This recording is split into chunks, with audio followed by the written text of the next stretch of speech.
Long ago, about 2,500 years ago, a boy was born into the royal Shakya clan in what is now Nepal, and he was named Siddhartha Gautama, meaning he who achieves his goal. His mother, Queen Maya, dreamed of a white elephant before his birth, and wise men predicted that Siddhartha would either become a great king or a great spiritual teacher. His father, King Suddhodana, hoping for kingship, shielded him from suffering by raising him in luxury, surrounded by music, gardens, fine food, and comfort. Siddhartha grew up in palaces and at 16 married Princess Yasodhara, with whom he had a son named Rahula. But deep inside, he questioned the meaning of such a life.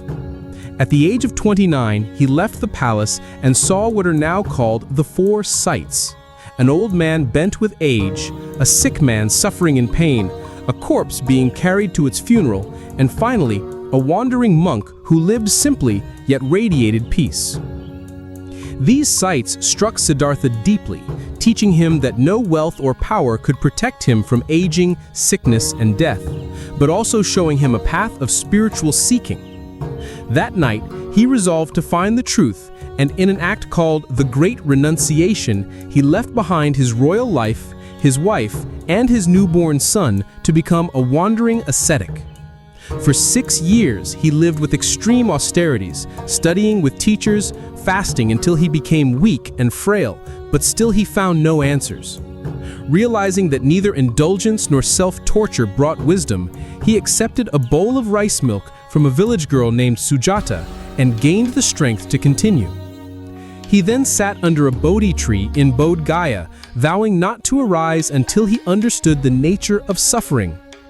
As he meditated, he faced temptations and fears, but remained unmoved, touching the earth as witness to his resolve. At dawn, clarity arose. He saw that all life is impermanent, that suffering is caused by craving, and that liberation comes through letting go. At that moment, Siddhartha attained enlightenment and became the Buddha, the awakened one. He began teaching the middle way, a path between indulgence and denial, and shared the four noble truths: that life involves suffering, that craving causes suffering, that suffering can end, and that there is a path to its end. This path, called the Noble Eightfold Path, guides people through right understanding, right intention, right speech, right action, right livelihood, right effort, right mindfulness, and right concentration.